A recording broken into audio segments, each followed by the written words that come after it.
నమస్తే. మనతో CBN forum founder అయినటువంటి కల్పాల కిరణ్ ఉన్నారు. కిరణ్ గారు నమస్తే అండి. నమస్తే అండి. సార్, మీది గన్నవరం నియోజకవర్గం కదా. మామూలుగానే ఏపీలో గన్నవరం నియోజకవర్గం అనగానే ఒక స్పెషాలిటీ ఉంది. పబ్లిక్ అందరూ కూడా చాలా ఆసక్తికరంగా ఎదురు చూస్తూ ఉంటారు, ఎందుకంటే ట్రాక్ రికార్డ్ అట్లాంటిది. అవును. సో మీ నియోజకవర్గ మాజీ ఎమ్మెల్యే వల్లభనేని వంశీ జస్ట్ ఒక 1 hour బ్యాక్ అనుకుంటా ఒక కార్యక్రమంలో ఆయన మాట్లాడారు, నేను చూశాను. సో వాళ్ళ క్యాడర్ని కొంచెం అప్రమత్తం చేస్తున్నారు. ఎందుకంటే వాళ్ళ నాయకుడు మన జగన్మోహన్ రెడ్డి గారు అన్నారు, ఈ స్పెషల్ ఇంటెన్సివ్ రివిజన్ సర్ అనేది కుదిపేస్తుంది, రాష్ట్రాల్లో ప్రభుత్వాలను తారుమారు చేస్తుంది. తమిళనాడులో స్టాలిన్ ఓడిపోవడానికి, బెంగాల్లో మమతా బెనర్జీ ఓడిపోవడానికి ఇదే ప్రధాన కారణం. ఇక్కడ చాలా కుంభకోణాలు చేస్తున్నారు, అది అవకతవకలు చేస్తున్నారు అని చెప్పేసి ఆయన మాట్లాడారు. అలాగే అక్కడ ఆ రోజు నియోజకవర్గ ఇన్ఛార్జ్ ఉంటే వాళ్ళకు ఒక వార్నింగ్ లాంటిది కూడా పాస్ చేశారు. అదేంటి అంటే ఎక్కడా కూడా ఎనానిమస్ అవ్వడానికి ఆస్కారం లేదు, పోటీ పెట్టాల్సిందే, మీరు మద్దతు తెలపాల్సిందని చెప్పేసి అన్నారు. సో అంటే మీకు ఇదంతా అర్థం కావడం కోసం చెప్తున్నాం అన్నమాట ఈ ప్యాటర్న్. సో అదే రోజు సుప్రీంకోర్టు కూడా ప్రాపర్గా ఇచ్చిందనమాట, సరే కరెక్టే, ఎలక్షన్ కమిషన్ చేస్తున్నది సహేతుకమే అని చెప్పేసి వాళ్ళు క్లీన్ ఇచ్చారు. ఇది ఇలా ఉంటే ఇప్పుడు దాని పర్యవసానంగా ఇవాళ వల్లభనేని వంశీ మాట్లాడుతాం. నాకేమనిపించిందంటే ఇంతకాలం యాక్టివ్గా లేరు ఆయన, ఆల్ ఆఫ్ ఏ సడన్గా ఇప్పుడు లోకల్ బాడీ ఎలక్షన్స్ వస్తాయని వాళ్ళ నాయకుడు ఆదేశాలు ఇచ్చాడు కాబట్టి యాక్టివ్ అయ్యారు అనుకోవాలా, లేకపోతే పాత కేసులు ఇక అన్నీ గత ఇంకా వాళ్ళు అంత పెద్దగా పట్టించుకోవట్లేదు, ఇక నేను మరలా యాక్టివ్ అవుదాం అనుకోవాలనా? అసలు యాక్చువల్గా ఏంటంటే ఆయన రాజకీయాలకు దూరం అయిపోతాడు, ఇక రాజకీయ సన్యాసమే అని చెప్పేసి అప్పట్లో చాలా కథనాలు వచ్చినాయి. సో ఇప్పుడు చూస్తున్న దాన్ని బట్టి చూస్తే ఆయన మరలా యాక్టివ్ అయినట్లుగా అనుకోవాలి. సో అసలు ఏం జరుగుతుంది ఆ నియోజకవర్గంలో వల్లభనేని వంశీ గారు మరలా యాక్టివ్ అవడానికి గల కారణాలు ఏంటంటారు? ఇప్పుడు గన్నవరం నియోజకవర్గం మీరు చెప్పారు కదండి, రాష్ట్రంలోనే ఒక ప్రత్యేకత. ఎస్. ఎందుకంటే ఇప్పుడు కదండి, గత 30 సంవత్సరాల నుండి అలాంటిది ఈ గన్నవరం ప్రజలు వల్లభనేని వంశీని మర్చిపోయి ఆల్మోస్ట్ ఎప్పుడో బోనమ్మని ఏ రోజైతే అనరాని మాటలు అన్నాడో రైట్ ఆ రోజే ప్రజల దృష్టిలో, నేను మొన్న చెప్పాను లాస్ట్ టైం కూడా చెప్పాను, ప్రజల దృష్టిలో చనిపోయాడు. ప్లస్ ఇప్పుడు కొత్తగా వచ్చేసి ఆయన ప్రెస్ మీట్ పెడితే వినేవాళ్ళు కూడా కాదు, వాళ్ళ క్యాడర్ తో ఏదో సమావేశంలో మాట్లాడితే కూడా వినేవాళ్ళు కానీ ఆచరించే వాళ్ళు ఎవరు లేరండి. ఎందుకంటే బ్రహ్మాండంగా విజిల్ వేస్తున్నారు. అంటే ఎక్కడైనానండి ఆఖరికి ఒక మెగాస్టార్ కి విజిల్ వేస్తారు, ఒక సూపర్ స్టార్ కి విజిల్ వేస్తారు, ఆఖరికి ఒక సంపూర్ణేష్ బాబు కూడా విజిల్ వేస్తారండి. అభిమానులు అనేది ఎవరికి వాళ్ళు ఉంటారు. ఓకే. సో ఈయన్ని గన్నవరంలో ఇప్పుడు ప్రజలు, ఎందుకంటే మొన్నటిదాకా కోడి పందాలు, పేకాట, క్యాసినోలు, ఇలా అక్రమ మట్టి తవ్వకాలు, లేదంటే గనుల తవ్వకాలు, ఇవన్నిటి అంటే దొంగ ఇళ్ల పట్టాలు, వీటన్నిటిని ప్రజలు చూసి వంశీని అంటే ఇప్పుడు అభివృద్ధి అనేది ఏంటో యార్లగడ్డ వెంకటరావు గారి ద్వారా చూస్తున్నారు. ఓకే. ఎందుకంటే మొన్నటిదాకా నాణ్యానికి ఒకవైపు ఈయనైతే రెండో వైపు వెంకటరావు గారు అభివృద్ధి, ఒకవైపు అవినీతి. చెప్పాను కదా, ఏదైతే అక్రమ ప్యాకెట్లు, క్లబ్బులు ఇవన్నీ. అంటే ఈయన వచ్చేసి ఈ రోజున ఏదో ఒక కార్యకర్తల సమావేశంలోనో ఏదో పెట్టి ప్రజల్ని దృష్టి మరల్చాలి అంటే గన్నవరం ప్రజలు మీరు అన్నట్టు పిచ్చోళ్ళు కదండి, చాలా చాలా తెలివైన వాళ్ళు. ఎవరికి ఎప్పుడు ఎలాంటి రిజల్ట్ ఇవ్వాలో వాళ్ళకి తెలుసు. ఎందుకంటే ఇండిపెండెంట్లు గెలిపించిన రోజులు ఉన్నాయి, అలాంటిది వెంకటరావు గారిని గెలిపించిన రోజులు ఉన్నాయి. ఇవన్నీ చూస్తే ఈ రోజున ఏదో ప్రజల ముందుకు వచ్చి నేను ఒకటి ఉన్నాను అని చెప్పుకోవటానికి తప్ప, ఎందుకంటే ఈయన మధ్యలో ఈయన వేసిన వేషాలు మీకు తెలియదండి. ఎందుకంటే ఇప్పుడు వచ్చేసి జగన్మోహన్ రెడ్డి గారు ఏదో మీకు స్థానిక సంస్థల ఎన్నికల్లో ఒకటి కూడా అనానమస్ అవ్వకూడదు, మనం రేపొద్దున ఇలా ఉండాలి, లేదంటే ఎలక్షన్ కమిషన్ తీసుకొచ్చిన సర్ ఏదైతే ఉందో ఇవన్నీ బూటకపు మాట్లాడండి వైసీపీ. ఎందుకంటే మొన్న ఎన్నికలకు ముందు అధికారం ఏ పార్టీది ఉందండి? వాళ్ళే, వైసీపీది ఉంది. దొంగ ఓట్లు ఎవరు జాయిన్ చేశారండి? దొంగ ఓట్లు ఎవరు జాయిన్ చేశారు? ఎంఆర్ఓలు. ఒక గన్నవరం కాదండి, రాష్ట్రం మొత్తం ఎంఆర్ఓలు, ఎండిఓలు, ఆర్డీఓలు, లేదు డిస్ట్రిక్ట్ ఎలక్షన్ ఆఫీసర్లు ఎవరు చెప్పు చేతల్లో ఉన్నారండి? వైసీపీ చెప్పు చేతల్లో ఉన్నారు. మొన్న ఎలక్షన్ అయిన తర్వాత ఒక్క ఎన్నికలు కూడా జరగలేదు కదా. అలాంటిది ఎన్నికలు జరగనప్పుడు ఓట్లను జాయిన్ చేసే ప్రసక్తి ఎక్కడ ఉంటుంది? మొన్న ఓటర్ లిస్ట్ ఎప్పుడు తయారైంది? ఎలక్షన్ ముందు తయారైంది. మరి ఎలక్షన్ ముందు తయారైనది గుమ్మడికాయలు దొంగ ఎవరంటే భుజాలు తడుకున్నట్టు వీళ్ళకి ఎక్కడలేని ఉలుకుపాలకు వచ్చేస్తుందంటే ఇప్పుడు మీరు ఆలోచించాల్సింది ఏంటి? సర్ రావటం వలన వాళ్ళు ఏదైతే దొంగ ఓట్లు జాయిన్ చేశారో స్పెషల్ రివిజన్ ఇంటెన్సివ్ రివిజన్ పెట్టారో ఎవరికి భయం పట్టుద్ది? జగన్మోహన్ రెడ్డికే భయం. ఎందుకంటే మొన్న ఎన్నికలకు ముందుంది వైసీపీ ప్రభుత్వం, ఆఫీసర్లు వాళ్ళు, డిస్ట్రిక్ట్ ఎలక్షన్ ఆఫీసర్లు వాళ్ళు, ఎలక్షన్ కమిషన్ వాళ్ళు చెప్పు చేతుల్లో పెట్టుకుని ఇష్టం వచ్చినట్టు దొంగ ఓట్లు టీడీపీ ఓట్లు తీసేయటంతో పాటు వైసీపీ అక్రమ ఓట్లు ఎన్ని యాడ్ చేశారండి? పెద్దిరెడ్డి రామచంద్రారెడ్డి తన పొంగనూరులో ఎన్ని ఓట్లు జాయిన్ చేశాడు? మొన్న తిరుపతి బై ఎలక్షన్ జరిగితే అవి కూడా ఎన్ని ఓట్లు జాయిన్ చేశారు? బెంగళూరు నుండి తీసుకొచ్చారు. ఆ సంస్కృతి ఎవరిది? వైసీపీది. అలాంటిది ఈరోజు వంశీ వచ్చేసి ఏదో జగన్మోహన్ రెడ్డి అన్నాడు కదా, పరకాల ప్రభాకర్ అన్నాడు కదా అని ఏదో 4 మాటలు పట్టుకుని ఇక్కడికి వచ్చేసి వీళ్ళ ముసలి కన్నీరు కారిస్తే ప్రజలు ఎవ్వరు వీళ్ళకి వినే పరిస్థితుల్లో లేరండి. ఈవెన్ గన్నవరంలోనూ లేరు, రాష్ట్రంలో జగన్మోహన్ రెడ్డి మాటలు కూడా వినేవాళ్ళు ఎవరు లేరు. ఎందుకంటే ఇప్పుడు రేపు స్థానిక సంస్థలు వస్తున్నాయి. ఆల్రెడీ మొన్న ప్రజలు స్పష్టమైన తీర్పిచ్చారు, 164 సీట్లతో స్పష్టమైన తీర్పిచ్చారు. ఈసారి స్థానిక సంస్థల ఎన్నికలు కానీ పంచాయతీ ఎన్నికలు పెడితే డిపాజిట్లు రావని తెలిసి ఈ రోజున ఏదో ముసలి కన్నీరు గారుస్తారు ప్రజల ముందు. అంటే మనం గెలవాలి, మనం నిలబడాలి అని. అసలు ముందు మీకు ఒకటే గుర్తు, జగన్మోహన్ రెడ్డి ఏమన్నాడు? ఒక్కడి కూడా అనానమస్ అవడానికి కుదరదు అన్నాడు. అంటే మీనింగ్ ఏంటి? ఎవరు పోటీ చేయడానికి కూడా రారేమో అని భయం అంటది. అంటే అనానమస్ అయితే రేపు పొద్దున 1000-2000 జడ్పీటీసీలు ఎంపీటీసీలు అనానమస్ అయితే ఇప్పటికే ఆల్రెడీ 164 సీట్లు కూటమి ప్రభుత్వం గెలిచిన తర్వాత పరుగు పోయింది. ఇప్పుడు రేపు మళ్ళీ అనానమస్ అయితే పొరుగు ఎక్కడ పోద్దో, రేపు ఎలక్షన్ నాటికి అసలు మనం ఉంటామో ఉండవోనని ఆ భయం పట్టుకుని అనానమస్ అవటానికి కుదరదు అంటున్నాడే గానీ మనం గెలవాలని చెప్పట్లా. సరే, గెలవటం అంటే అధికారంలో ఎవరుంటే వాళ్ళు అదే కదండి. ఇప్పుడు అధికారం అని కదండి, ప్రజలు స్పష్టమైన తీర్పు ఎందుకు ఇచ్చారు? మొన్న నువ్వు చేసిన అక్రమాలు, అన్యాయం, అవినీతి, ల్యాండ్ టైటిలింగ్, ఆస్తిని దోచేద్దాం, విపరీతమైన అప్పులు, రాష్ట్రం మీద అప్పులు, ఇవన్నీ చూసి ప్రజలు నీకు బుద్ధి చెప్పారు. అలాంటిది ఇప్పుడు వచ్చేసి అనానమస్ అవద్దని చెప్తున్నాడండి. అంటే ఏంటంటే అట్లీస్ట్ బతకపోయినా పర్లేదు, ఒక 4 రోజులు కనుక పేషెంట్ని ఎలాగోలా హాస్పిటల్లో బతికించండి అని ఎలా డాక్టర్లను వేడుకుంటారో అనానమస్ అవ్వమని చెప్తున్నాడు. అంతే. గెలుస్తారనే దానికి ఎక్కడ కాన్ఫిడెన్స్ లేదు వాళ్ళకి. ఎక్కడ గెలుస్తామని కానీ క్యాండిడేట్లు వస్తారా అని కూడా నమ్మకం లేదండి. ఈవెన్ గన్నవరంలో కూడా అదే పరిస్థితి. రేపొద్దున వల్లభనేని వంశీ ఈ రోజున జగన్మోహన్ రెడ్డి కోసం ముసలి కన్నీరు అంటే తను ఏదో నేను వైసీపీకి ప్రీతిపాత్రుడిని, నేను జగన్మోహన్ రెడ్డి నమ్మిన బంటుని అనుకుంటున్నాడేమో. జగన్మోహన్ రెడ్డి గత 20 రోజుల ముందు మరి జనసేన నాదెండ్ల మనోహర్ గారిని ఎందుకు కలిశాడండి? అంటే తను ఆల్రెడీ ఇటు వైసీపీలో వల్లభనేని వంశీ మనోహర్ గారు ఇప్పుడు ఆల్రెడీ ఇతను వైసీపీలో ఉంటూ జగన్మోహన్ రెడ్డికి నమ్మిన బంటుగా ఉంటూ ఒక పక్కన బీజేపీతోనూ రాయబారాలు, ఒక పక్కన జనసేనతోనూ రాయబారాలు. ఎవరు? వల్లభనేని వంశీ అండి.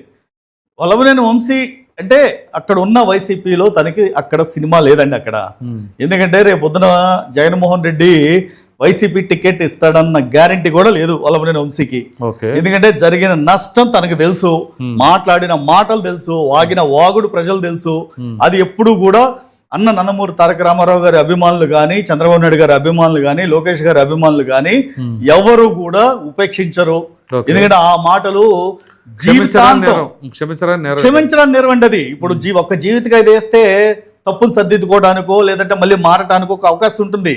ఈ మాటలు మళ్ళీ మళ్ళీ మళ్ళీ మళ్ళీ వినగూడని మాటలు, అనరాని మాటలు అవి. ఆ మాటలను ప్రజలు ఎవరు కూడా పొరపాటున వాళ్ళు విచక్షణ వదిలేసి మర్చిపోయినా వాళ్ళు మానవ జన్మ ఎత్తిన వాళ్ళు కాదు. ఎందుకంటే ఒక మహానాయకుడికి కూతురు, ఒక అభివృద్ధి అంటేనే అటు కేర్ ఆఫ్ అడ్రస్ ఉన్న నాయకుడికి భార్య, అలాంటి యువ నాయకుడికి తల్లిని పట్టుకుని ఆ మాటలు అంటాడా? ఎంత కొవ్వెక్కితే మాత్రం ఎవరైనా సరే, ఎవరైనా అనిపించినా నీకు ఉండొద్దా? విచక్షణ, విజ్ఞత, సంస్కారం అనేది నీకు డిక్షనరీలో లేదా? ఇప్పుడు మన తల్లినంటే మనం ఊరుకుంటామా? మన చెల్లినంటే మనం ఊరుకుంటామా? అని ఒక మాట అనాలంటే ముందు చూసుకోవాలి కదండి. ఒక సంబంధం కలవాలంటేనే ఇటు 3 తరాలు అటు 3 తరాలు ఆలోచిస్తారు. అలాంటిది ఒక మాట అనాలంటే అంత ఒళ్ళు కొవ్వెక్కిపోయిందా? తప్పండి. ఈ రోజున ఈ సర్ ద్వారా వచ్చేది ఎవరికి ఇబ్బంది అంటే, ఈ రోజున జగన్మోహన్ రెడ్డి జాయిన్ చేసిన దొంగ ఓట్లు ఎన్నికలకు ముందు ఏవైతే ఉన్నాయో, అంటే అన్ని దొంగ ఓట్లు జాయిన్ చేసినా సరే మొన్న ప్రజలు స్పష్టమైన తీర్పిచ్చారు. 164 సీట్లు అంటే రేపు నిజంగా కనుక దొంగ ఓట్లు తీస్తే ఎవరైతే ఇస్తారండి? టీడీపీకి అవకాశం లేదే. ఎందుకంటే మొన్న ఎన్నికల తర్వాత ఎవరు ఓట్లు జాయిన్ చేయమని ఎవరు చెప్పలేదు, ఎలక్షన్ రాలేదు కాబట్టి లేదు. అలాంటి దొంగ ఓట్లు జాయిన్ చేసింది ఎవరు? వాళ్ళే. రేపొద్దున దొంగ ఓట్లు తీసేది ఎవరిది? నిజంగా ఊర్లో లేని వాళ్ళే దొంగ ఓట్లు ఎవరు జాయిన్ చేశారు? వైసీపీలో చేశారు. రేపొద్దున అలాంటి ఓట్లు తీస్తే వాళ్ళకి ఏంటి ఇబ్బంది? అంటే రేపొద్దున ఈ డిపాజిట్లు కూడా రావు. రేపొద్దున జెడ్పీటీసీ, ఎంపీటీసీ, స్థానిక సంస్థల ఎన్నికల్లో కూడా మనం పరువు నిలుపుకోలేము. ప్రజలు ఇక్కడ ఆల్రెడీ ఒక్కసారి తొక్కితే పాతాళాన్ని దిగారు, మళ్ళీ ఇంకొకసారి తొక్కితే అసలు మనం పైకి వస్తామా రామా అనేది భయం ఉందండి. సరే, ఇప్పుడు ఆ బీజేపీ, జనసేన అటు దారులు వెతుక్కుంటారు అంటున్నారు, నిజమేనా? ఎవరు? వల్లభనేని వంశీ ఎక్కడ వెతుక్కున్నా సరే 6 100 అయినా 100 116 అయినా వల్లభనేని వంశీ అనే వ్యక్తిని ఏ పార్టీ కూడా హక్కున చేర్చుకోదు. ఆయన ప్రయత్నం చేస్తున్నాడు ప్రయత్నం, అది మాత్రం 100% చేస్తున్నాడు. ఇటు బీజేపీతోనూ చేస్తున్నారు, ఇటు జనసేనతోనూ చేస్తున్నారు. అయినా ఎక్కడ కూడా చేర్చుకునే ప్రసక్తే ఉండదు. నిజంగా గనక అలాంటి పరిస్థితే వస్తే కూటమి బీటలు వారుతుంది, కానీ వల్లభనేని వంశీని జాయిన్ చేసుకునే ప్రసక్తే లేదు. వాళ్ళకి కావాల్సింది అదేగా. ఎవరికి? వైసీపీ వాళ్ళకి. అందుకనే జాయిన్ చేసుకోరండి. అంటే ఇప్పుడు మనం ఒకటండి, కొండని పైనుండి కింద పడేస్తే కొండ పగిలిపోద్దని తెలుసు, ఎవరు పడేయరు. అంటే ఎవరు జాయిన్ చేసుకోరు. జాయిన్ చేసుకుంటే కూటమి బీటలు వారుతుందే గానీ పొరపాటున వల్లభనేని వంశీ అనే వ్యక్తిని హక్కును చేర్చుకోవడానికి ఏ పార్టీ కూడా ముందుకు రాదండి. ఎందుకంటే ప్రజలకు కావాల్సింది, నాయకులకు కావాల్సింది ఏంటి? సంక్షేమం, అభివృద్ధి, ఇలాంటి మంచి నాయకులు, మంచి మాటలు, ప్రజలకి ఏం చేస్తాం అనేది కావాలి. అంతేగాని క్యాసినోలు, మట్టి తవ్వకాలు, లేదా బూతులు, అలాంటి సంస్థలు రాయబారాలు చేస్తున్నాడండి ఆయన. ఉన్నారండి, జనసేనలో ఉంటారు కదండి. ఇప్పుడు టీడీపీలో కోర్ టీం ఎవరైతే ఉందో జనసేనలో కూడా కోర్ టీం ఉంటది కదా, వాళ్ళని కలవడం జరిగింది, వాళ్ళతో మాట్లాడటం కలిసాడు. ఈ రాయబారాలు చేసేవాళ్ళు ఎవరో ఉంటారు మధ్యలో, ఉంటారు కదా. అంటే పేర్లు చెప్తాను, టైం వచ్చినప్పుడు అది కూడా చెప్తాను. డెఫినెట్ గా ఆయన అంత ఈజీగా ఆ వ్యక్తిని హక్కుని చేర్చుకోరండి ఏ పార్టీ నాయకుడు. ఎందుకంటే పవన్ కళ్యాణ్ గారి సిద్ధాంతాలు ఏంటో మనం చూసాం, రైట్? ఆయన నైజం ఏంటో చూసాం, ఆ కమ్యూనిజం భావాలంటే చూసాం. అలాంటి వ్యక్తి ఇలాంటి వ్యక్తిని జాయిన్ చేసుకుని మళ్ళీ అలాంటి మరక ఆయన అంటించుకుంటాడని మేమైతే అనుకోవట్లేదండి. సో మీరేమన్నా అడ్డం పడే అవకాశాలు ఉన్నాయా? అడ్డం పడితే అంటే డెఫినెట్ గా ఆయన కనుక అదే కనుక చేయాల్సి వస్తే తర్వాత జరిగే పరిణామాలు తర్వాత జరుగుతాయి. అంటే తర్వాత జరిగే దానికంటే కూడా ముందుగానే ఇట్లాంటి వాటికి ఫుల్ స్టాప్ పెట్టేసి, అంటే మీరు కూటమి బాగుండాలని కోరుకుంటున్నారు కదా. అవునవును, డెఫినెట్ గా. సో కూటమి డెఫినెట్ గా జాయిన్ అవ్వకుండా ఉండటానికి తీసుకోవాల్సిన చర్యలన్నీ మేము తీసుకుంటామండి. ఏదైనా అడ్డు పడాల్సి వస్తే అడ్డు పడతాం, అడ్డు వేయాల్సి వస్తే కూడా అడ్డు వేస్తాం. అంటే మీరు ఆయన ఉంటే వైసీపీలో ఉండాలి, లేదా రాజకీయ సన్యాసం చేయాలి అంతే అనే అంతే. ఇది ఉంటే భూస్థాపితమైన పార్టీలో ఉండాలి వైసీపీ, లేదు అంటే రాజకీయాలను తప్పుకో. ఇప్పుడు నిన్ను ప్రజలు ఒక్కసారి ఆల్రెడీ టీడీపీలో నిన్ను హక్కును చేర్చుకుని 2 సార్లు గెలిపించి నిన్ను పంపిస్తే ఏంటో ప్రజలు చూశారు, ఎదురుగాల్లో కూడా గెలిపించారు. ఇప్పుడు అదే జగన్మోహన్ రెడ్డిని నువ్వు టీడీపీలో ఉండగా ఎన్ని కారు కోతలు కూసావు, మాట్లాడావు. అన్నం తినేవాడు ఎవడు కూడా వైసీపీ జగన్ పార్టీలో జాయిన్ అవ్వడం అన్నావు. మరి నువ్వు అన్నం తింటున్నావు, ఏం తింటున్నావు తనకే తెలియాలి. ఇప్పుడు మనం కొత్తగా చెప్పాల్సిన పని లేదు కదా, తనే అన్నాడు. ఇప్పుడు మనం అన్నది కాదండి, ఎక్కడా కూడా మనం అన్న మాటలు కాదు, తన అన్న మాటలే అది. సో ఇప్పుడు కొడాలి నాని ఇంపాక్ట్, వల్లభనేని వంశీ ఇంపాక్ట్, గతంలో కృష్ణా జిల్లా అనగానే కొంచెం వాళ్ళిద్దరు కొంచెం పేరు మోసిన నాయకులు, వాళ్ళు ఇద్దరు వైసీపీలో ఉన్నారు. ఇప్పుడు వాళ్ళిద్దరు పరిస్థితి ఎట్లా ఉందంటారు? చూస్తున్నారు కదండి ఇప్పుడు ఎలా ఉంది. ఇప్పుడు గుడివాడలో మధ్య కొంచెం వాయిస్ రైజ్ అవుతున్నట్టు కొడాలి అనేది కూడా. అంటే అప్పుడప్పుడు నేను ఒకటి ఉన్నాను, నేను ఒకటి చేస్తాను, నేను ఒకటి చూస్తాను అనేది ఉండాలి కదా. ఐడెంటిటీ క్రైసిస్ వీళ్ళిద్దరికి. అది ఐడెంటిటీ క్రైసిస్. ఇప్పుడు నువ్వు ఐడెంటిటీ క్రైసిస్ అంటే నువ్వు ఒక అభివృద్ధితోనో, లేదంటే ఇప్పుడు ఇద్దరు కూడా శాసనసభ్యులు కాదు, మాజీ శాసనసభ్యులు, అది కూడా ప్రజలు రిజెక్ట్ చేసిన నేతలు వీళ్ళు ఇద్దరు. ప్రజలు వద్దు పొమ్మని బండకేసి కొడితే ఒక్కొక్కడికి 50,000, గుడివాడలో 50,000 మెజార్టీ, గన్నవరంలో 37,000 మెజార్టీ. గతంలో ఎప్పుడు లేదు అంత మెజార్టీ. అలాంటిది చూశారు ప్రజలు. బండకేసి కొడితే ఏ విధంగా కొట్టాలో ప్రజలు చూపించారు. వీళ్ళు వచ్చి ఎంత చేసినా సరే రేపొద్దున వాళ్ళ ముసల కన్నీరు కారిస్తే ప్రజలు ఎవ్వరు వినడానికి సిద్ధంగా లేరండి. ఎందుకంటే ఇప్పుడు ప్రజలకు కావాల్సింది ఏంటంటే అభివృద్ధి. నాకేంటి, గవర్నమెంట్ ఏమిస్తుంది, ఉపాధి ఉందా, నిరుద్యోగం నిర్మూలన అవుతుందా, కంపెనీలో అవే చూస్తున్నారు. కానీ వీళ్ళు ఇచ్చే మాటలకి, వీళ్ళు ఇచ్చే ఏమంటారు ఈ తాయిలాలకి ఎవరు పడట్లేదండి. సో ఇప్పుడు మీరు చెప్తున్న 2 నియోజకవర్గాలు గన్నవరం అండ్ గుడివాడ, వీరిద్దరు, అలాగే వీళ్ళకి ఆపోజిట్ గా ప్రస్తుతం ఉన్న తెలుగుదేశం పార్టీ ఎమ్మెల్యే ఇద్దరు కూడా ఎన్ఆర్ఐలే. అవును. సో ఎట్లా ఉందంటే ఆ నియోజకవర్గాల్లో పురోగతి?